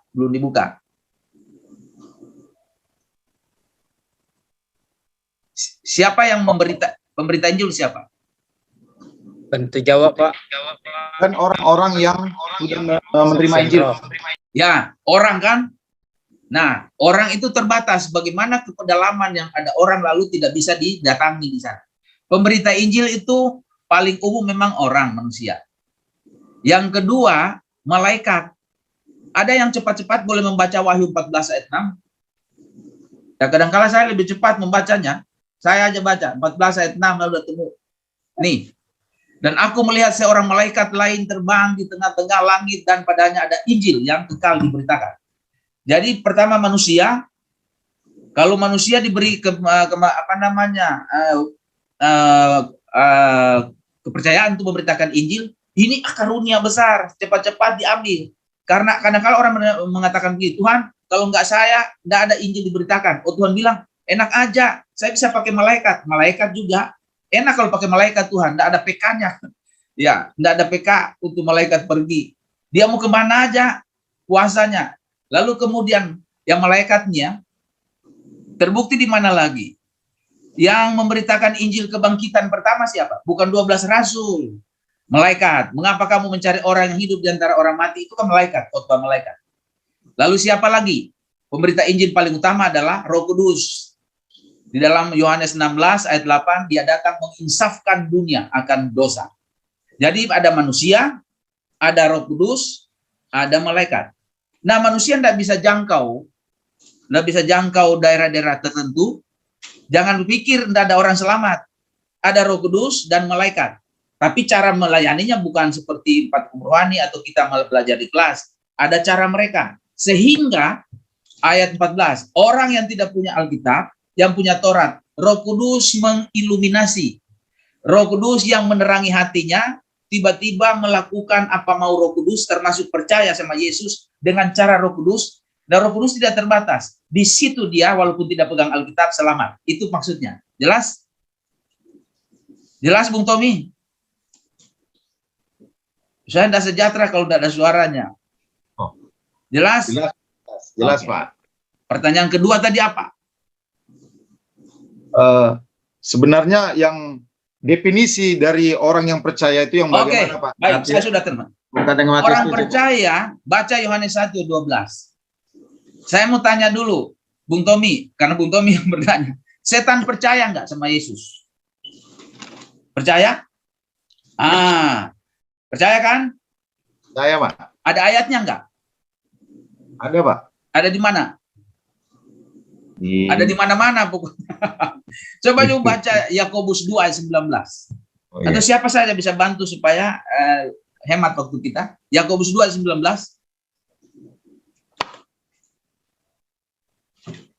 Yakobus 2 ayat 19. Engkau percaya bahwa hanya ada satu Allah saja, itu baik. Tetapi setan-setan juga percaya dengan hal itu dan mereka gemetar. Sampai di situ. Kadang-kala saya sudah percaya Yesus, setan juga percaya. Saya mau tanya, setan ada yang masuk surga karena percaya? Nah kan, kalau begitu percaya yang masuk surga seperti apa? Yohanes 1:12, tidak usah baca, kita udah hafal ya. Tetapi semua orang yang menerimanya diberi kuasa untuk menjadi anak Allah, yaitu mereka yang percaya dan menerima Yesus. Jadi bukan hanya percaya, manusia percaya, setan percaya. Setan percaya masuk neraka, manusia percaya masuk surga, beda aja di mana? Kualitas. Kalau setan percaya tapi gemetar itu menolak Yesus. Sedangkan manusia percaya kualitasnya menerima. Jadi jangan percaya kalau orang di gereja bilang, majelis, nih saya majelis sudah percaya Yesus, tapi main mabuk-mabukan aja, minum tuak, minum cap tikus, merokok, istri 2, tapi percaya, bohong. Dia bukan percaya Yesus seperti tadi, tapi belum terima Yesus. Orang terima Yesus, dia anak Allah. Jadi definisi percaya adalah percaya menerima Yesus. Kesimpulannya di dalam Roma 10 ayat 9. Saya baca Roma 10 ayat 9. Ya, Roma 10 ayat 9 begini. Sebab jika kamu mengaku dengan mulutmu bahwa Yesus adalah Tuhan dan percaya dalam hatimu bahwa Allah telah membangkitkan dia dari antara orang mati, maka kamu akan diselamatkan. Jadi percaya dalam hati itu artinya percaya menerima. Itu definisi percaya. Dari situlah menjadi orang Kristen. Kristen artinya en Kristo, di dalam Kristus. Ya Bung Tommy? Terima kasih, Bang. Oke. Ya, mungkin kaitannya tadi Pak dengan Matius 7 itu Pak yang baru saya. Oh iya, betul. Bagus. Matius 7. Coba angkat jempol dari pertanyaan saya. Apakah Matius 7:21 adalah orang yang sudah percaya Yesus? Mana jempolnya? Siapa yang percaya? Oke. Mana? Nah, ini saya mau kasih hadiah. Nanti minta sama Pak Adol sama Pak Heri. Mana yang mengatakan Matius 7:21 itu adalah orang percaya? Mana? Ada lagi? Karena itu dibilang orang kan, ini kan orang ini sudah percaya. Kenapa dia begini-begini? Coba baca ayat 15-nya. Siapa mereka itu? Ayat 15. Waspadalah terhadap nabi palsu yang datang kepadamu Agak dengan keras, bacanya seperti pendeta membaca. Titik komanya harus diperhatikan, intonasinya, kosakatanya harus mantap. Coba baca bagus-bagus. Waspadalah terhadap nabi-nabi palsu yang datang kepadamu dengan menyamar seperti domba, tapi sesungguhnya mereka adalah serigala yang buas. Itu. Jadi ini nih, bagian teolog muda, jangan angkat teks satu ayat lalu dikibas-kibas. Lihat konteksnya. Siapa ayat 21 itu? Itu nabi palsu. Ya, orang belum percaya. Jadi orang belum terima Yesus, itu nabi palsu yang tadi bisa nyebut nama Yesus, bisa panggil-panggil Tuhan, bahkan bisa membuat mujizat. Nggak pernah dibilang Alkitab itu orang percaya, tapi kebanyakan orang bilang itu orang percaya. Tadi juga ada jempol yang angkat. Ya. Bukankah kata percaya juga tadi digunakan untuk iblis percaya, Pak? Ya betul. Iblis pun juga percaya, tapi enggak masuk surga kan? Itu nabi palsu juga bilang percaya, tapi bohong. Bohong. Ya kan?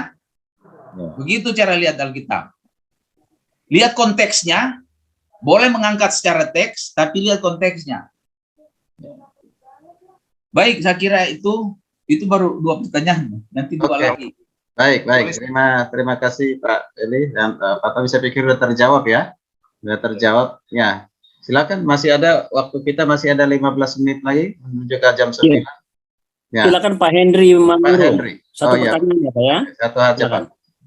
Oke, terima kasih. Yang pertama, pernyataan aja, baru yang kedua baru pertanyaan. Pak Henry, Yang pertama ini mungkin bisa membantu jawaban Pak dosen untuk Ibu Eni. Tolong Yang diselamatkan itu Pak bisa Henry. ambil. Pak Henry, tolong itu ada suaranya nggak bagus. Ya, ada dua. Oh, iya, dua. Tolong ada dua. dimatikan satu. Ibu apa? Satu dimatikan, Pak. Suaranya. Ya, sebentar ya, Pak.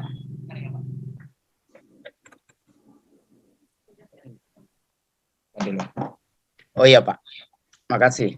Oke. Silakan, Pak Henry. Untuk apa tadi melengkapi pernyataan Pak dosen atau apalah, menambah pernyataan saya aja mengenai pertanyaan Ibu Eni tadi mengenai orang-orang yang hampir tidak diselamatkan atau yang punya satu mahkota, itu bisa kita lihat dalam 1 Korintus 3:15 mengenai hampir-hampir tidak diselamatkan tetapi selamat juga, masuk surga juga, tapi tidak punya apa-apa, tidak punya mahkota dan lain sebagainya. Itu untuk apa gitu, untuk menambah. Baru yang kedua, untuk Pak Dr. Welly yang mau saya tanyakan simpel aja Pak, mengenai kan tadi kita bicara langit baru dan bumi yang baru kan di dalam pasal itu ada tentang akulah alfa dan omega.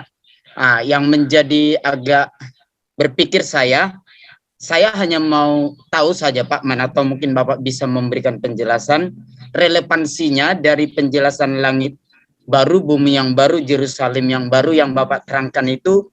Apakah ada mungkin sedikit unsur Bapak bisa menjelaskan secara teologisnya ke akulah alfa dan omega gitu Pak, sesuai dengan yang di pasal yang sama. Terima kasih Pak, itu aja yang menjadi pertanyaan saya. Coba Bapak baca Wahyu 1 ayat 18. Wahyu 1 ayat 18. Dari 8 dulu, baca 8 langsung loncat 18. Wahyu 1 ayat 8. Ayat 8. Oke. Saya bacakan, Pak. Aku adalah Alfa dan Omega. Ya. Firman Tuhan Allah yang ada dan yang sudah ada dan yang akan datang, yang Maha itu Kuasa. Berarti Yesus kan? Coba ya, ayat 18. Ayat 18. Dan yang hidup, aku telah mati. Oh, ayat 17. Dari ayat 17, ayat 17, dari ayat 17. Iya, 17. Ketika aku melihat dia, tersungkurlah aku di depan kakinya sama seperti orang yang mati. Tetapi ia meletakkan tangan kanannya di atasku lalu berkata, jangan takut, akulah yang awal dan yang akhir. Akulah yang awal dan yang akhir. Artinya tadi, yang awal dan yang akhir. Ini saya mau pinjam ini dulu ya. Ini Kejadian 1. Ini Kejadian, ini Wahyu 22, Wahyu 20 nih. Ini 21, 22 langit bumi baru. Ini Kejadian 1 ayat 1. Sebelum Kejadian 1 ayat 1 ada sesuatu? Tidak ada. Ini Olam namanya. Dalam Mika 5 ayat 1. Ini adalah Alfa. Ini bumi kita sekarang. Kerjaan 1000 tahun sini. Lalu langit bumi baru di sini. Ini adalah Omega. Alfa itu adalah huruf Yunani pertama menjelaskan Yesus itu adalah yang kekekalan awal ini sampai kekekalan terakhir dia ada di sini. Nah, dia ungkapkan itu di dalam langit bumi baru. Berarti mempertegas bahwa kalau aku ada di dalam Alfa, maka aku menembus sejarah dan aku juga menjamin bahwa aku adalah Omega terus menerus. Ini makin menjelaskan, makin melengkapi doktrin kita bahwa Yesus itu ada dalam sebelum dunia ada. Ya, siapa namanya, si Tewu bilang itu siapa kawan saya itu namanya sampai sudah lupa saya siapa. Bapak Joshua Tewu. Joshua Tewu bilang Yesus itu dicipta di zaman Adam. Hoax. Dia adalah Alfa sebelum dunia sebelum Kejadian 1 sudah ada, dan Omega di langit bumi baru ada terus menerus. Jadi dia menjadi bukan pembatas dalam konteks, dia menjadi pagar kekal dari awalnya sebelum Kejadian 1 sampai sesudah Wahyu 20 yaitu kekekalan. Lebih meyakinkan kita bahwa Yesus itu menjamin kekekalan kita lebih luar biasa lagi. Oke ya. Yang bertanya tadi siapa ya? Bung Henry ya? Pak Henry Ya, dari saya tadi Pak Henry Manurung, Sudah Pak Pak. Henry? Siap Pak, makasih Oh, Pak. Oke.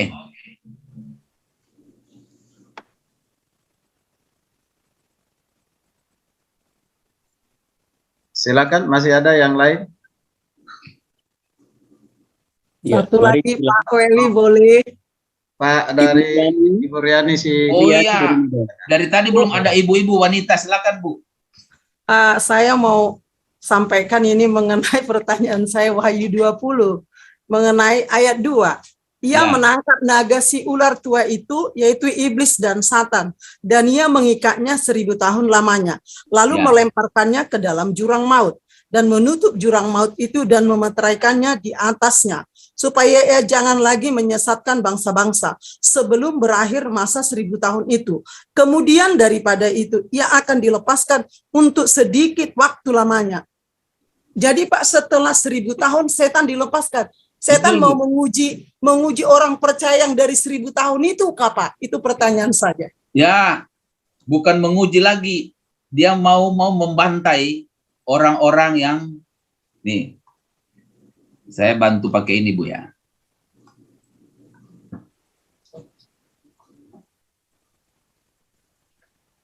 Nih di sini kan Bu.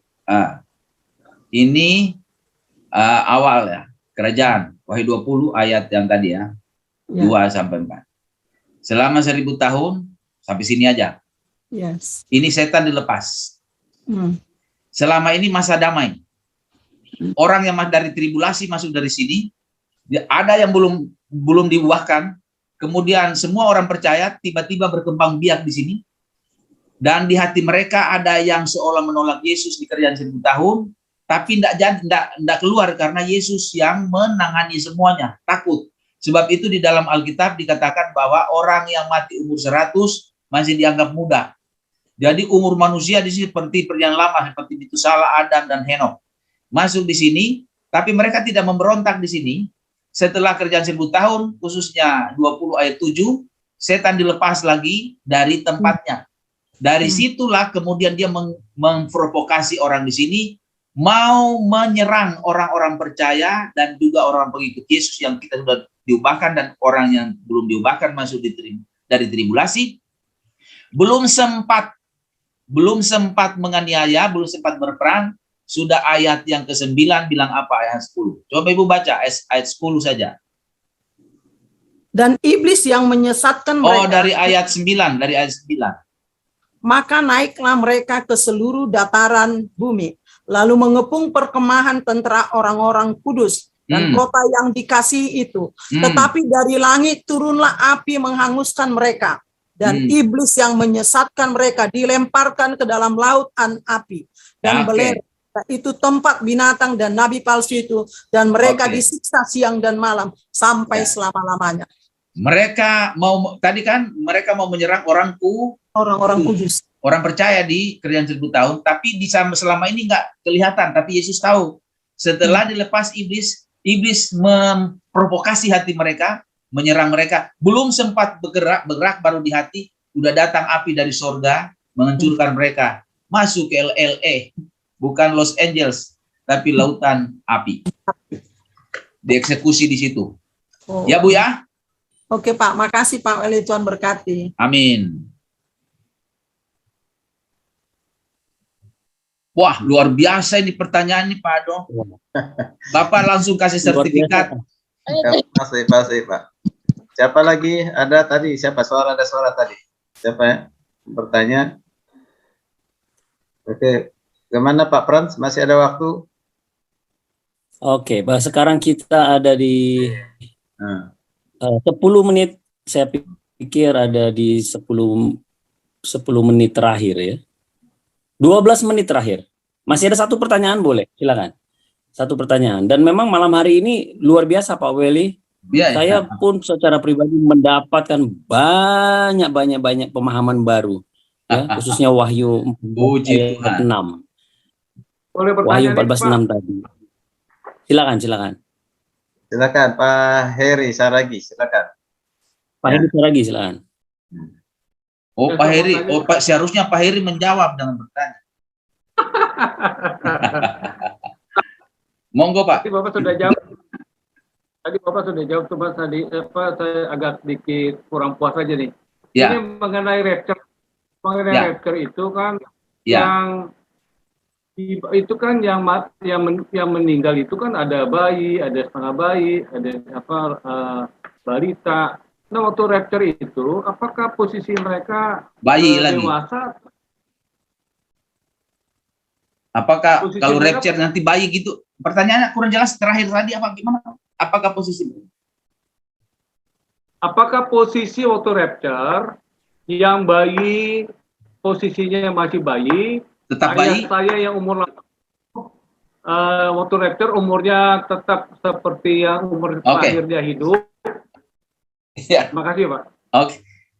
Sebaliknya juga. Nanti kalau mati umur 85 ke surga apa bawa tongkat dan segala macam. Jadi bikin analogi kalau bayi misalnya di surga malaikat sudah panggil, ayo umat kita memuji Tuhan. Nanti ada orang, sebentar malaikat bisa bilang sama bos Yesus, saya mau anak saya lagi ngorok ini, saya mau membawa anak saya, tidak bisa ini bayi. Sebentar Tuhan, opa oma saya, opung saya ini umur 87, saya mau bawa dulu dia ke mana? Apa seperti itu? Coba baca di dalam Ibu Debbie boleh baca di sini Bu. Filipi 3 ayat 21, tapi baca ayat 20-nya karena itu satu paket. Filipi 3 ayat 20 21. Firman Tuhan Filipi 3 ayat 20 sampai 21, karena kewargaan kita adalah di dalam sorga, dan dari situ juga kita menantikan Tuhan Yesus Kristus sebagai juru selamat, yang akan mengubah tubuh kita yang hina ini sehingga serupa dengan tubuhnya yang mulia, yang dapat menaklukkan segala sesuatu kepada dirinya. Oke, jadi tubuh kita dirubah seperti tubuh siapa? Yesus. Yesus umur berapa? Kalau Yesus naik ke surga, bayi atau opung-opung, opa-opa? Udah umur 32, 33, umur yang emas. Nah, persoalannya bayi bagaimana? Bayi itu kan masalah fisik. Dirubah Tuhan seperti tubuh Yesus. Opa-opa gimana? Dirubah Tuhan. Jadi tidak ada opa-opa lansia umur 90, 75. Nek, ya, mana tongkat? Enggak ada itu. Enggak ada. Enggak ada di surga. Enggak ada yang pakai kacamata, Pak ya. Enggak ada pakai kacamata. Itu dia. Betul, Pak Dom. Karena kacamata akibat apa? Mata rusak. Mata rusak akibat apa? Dosa. Bukan berarti orang punya kacamata banyak dosa. Saya juga punya kacamata. Kadang-kala orang tidak punya kacamata lebih banyak dosa daripada yang enggak. Ya, jadi seperti itu, Pak. Kita dirubah seperti tubuh Yesus. Karena kita jadi perkasa semua. Jadi seorang, wah kok bisa begitu? Alkitabnya bilang begitu. Dan data di Alkitab mengatakan bahwa yang dihujat oleh antikris tidak ada bayi. Coba baca ini, closingnya ini, Wahyu 13 ayat 6. Orang kudus semua. Kalau ada bayi mati, tidak ada ditulis di sana orang bayi. Orang kudus, kata orang kudus itu, orang penghuni itu adalah tentara-tentara, yaitu orang yang siap untuk memuji Tuhan, mempersembahkan mahkota kepada Tuhan. Wahyu 13 ayat 6 ya. Boleh? Lalu ia membuka mulutnya untuk menghujat Allah. Menghujat namanya dan kemah kediamannya dan semuanya mereka yang diam di surga. Nah, kata mereka dipakai di situ tidak dipakai untuk bayi, tapi mereka dipakai dalam komunitas orang dewasa seperti Yesus. Terlihat pada turun. Saya bilang tadi ayat terakhir, maafkan saya. Lihat turun itu di dalam waktu menyaksikan Yesus perang di Harmagedon, Wahyu 17 ayat yang ke-14. Dimulai dari Wahyu 19 ayat 11 dan 14, lalu 17 ayat 14. Kalau saya temukan dulu saya membaca. Ya, saya membaca dulu Wahyu 19 ini ya, ayat 11. Nih. Begini. Lalu aku melihat seorang sorga terbuka dari sorga ini kita turun nih.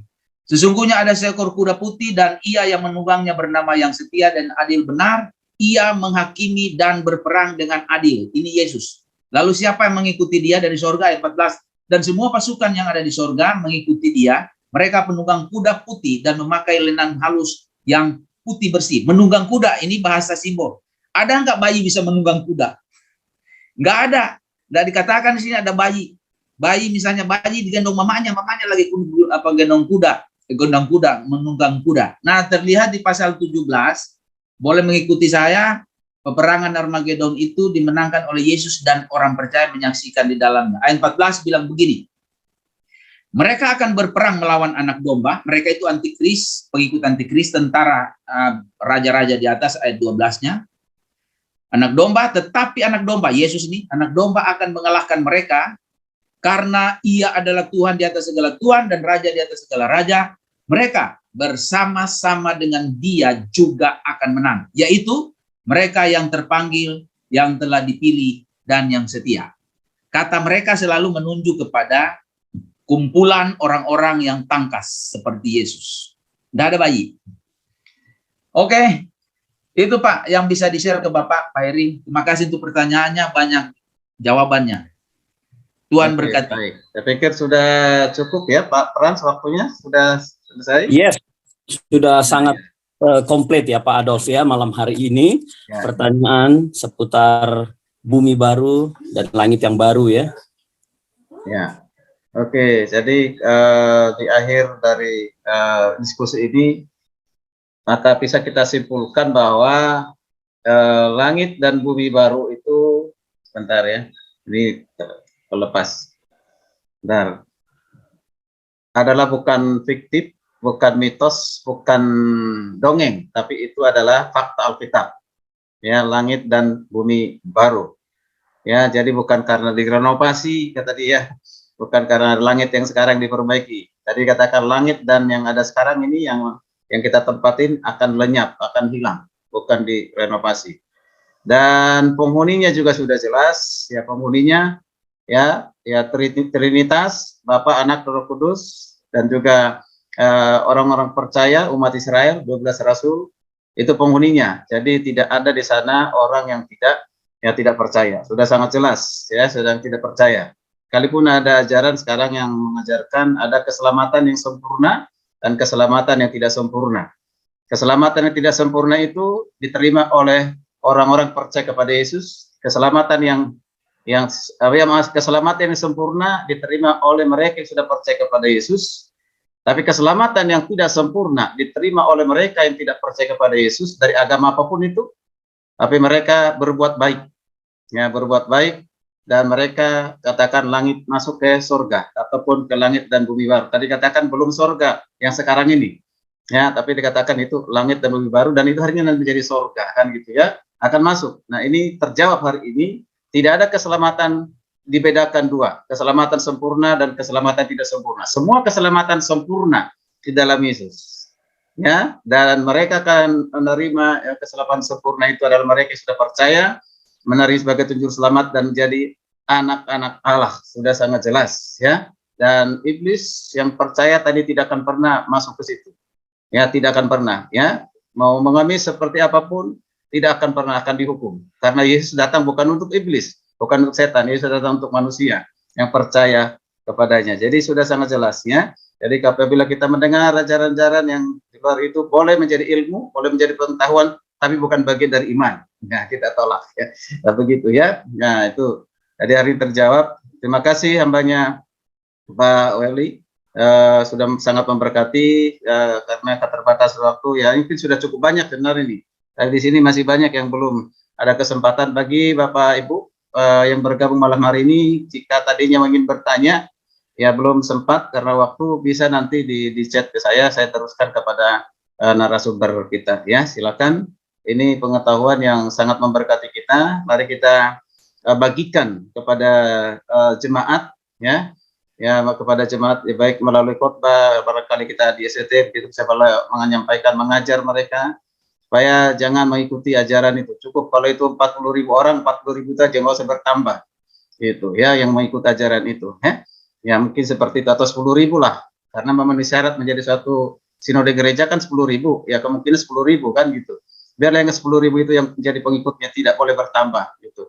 Jangan kita menjadi bagian dari ajaran-ajaran yang tadi disampaikan, keselamatan yang sempurna dan yang tidak sempurna, ya. Ya, keselamatan hanya kepada Yesus Kristus. Ya, itu saja ya. Baik Pak Frans, mungkin ada mau ditambahkan sebelum kita tutup di dalam doa? Iya, baik. Boleh kita buka kamera semua? Ya, kita silakan. ada 3 layar di sini, jadi kita akan foto dibuka semua. Oke, host dan saya. Oke, yang kedua 1, 2, 3. Oke, dan screen yang ketiga 1, 2, 3. Yes, oke. Ini luar biasa. Malam hari ini kita sangat diberkati dan menjadi pelajaran yang baru. Iman kita dikuatkan, ya. Kita diberikan kemampuan untuk memahami firman Tuhan melalui hambanya, dan saya pribadi, saya jadi tidak GR lagi sekarang ya, karena dulu berpikir bahwa Injil hanya manusia yang bisa sampaikan, ya. Tapi malam hari ini jelas ada malaikat yang melakukan itu juga. Jadi kita ini punya tanggung jawab yang besar dan luar biasa, dan kita nggak usah GR kalau Tuhan pilih kita ya. Jadi kita berbangga karena Tuhan pilih kita, tapi kita jangan ke GR gitu ya. Baik, luar biasa. Bapak-Ibu semua, dukung terus supaya sesi-sesi seperti ini, webinar seperti ini bisa terus kami adakan. Dan apabila Bapak Ibu ingin memberkati hamba Tuhan Bapak Weli pada malam hari ini, Bapak Ibu bisa mentransfer ke rekening Bapak Adolf Bastian Butar-Butar sebagai penanggung jawab acara malam hari ini ke nomor rekening 2750326059 BCA. Sekali lagi nomor rekening 2750326059, atau bisa dilihat di chat kita. Saya sudah menampilkan di sana. Dan luar biasa, kami semua Pak Weli mengucapkan terima kasih malam hari ini Pak, pembelajaran yang luar biasa. Ini seperti kuliah yang wah, luar biasa ya. Saya kehabisan kata-kata untuk menjelaskan pelajaran malam hari ini. Saya catat banyak sekali Pak. Semua ayatnya saya catat semua. Jadi ini luar biasa. Ibu Ida dan Ibu Devi. Ya. Mereka dua itu kawan baik saya. Mereka yang mengerti saya. Luar biasa Pak ya. Berkat Tuhan luar biasa. Dan Pak Adolf juga terima kasih Pak sudah menggagas dan menjadi penanggung jawab untuk acara malam hari ini. Dan nanti Pak Weli boleh doakan kita semua menutup semua acara kita malam hari ini, dan kita berjumpa di webinar yang akan datang. Nanti kita desain dengan tema yang lain. Terima kasih untuk semua teman-teman yang mendukung.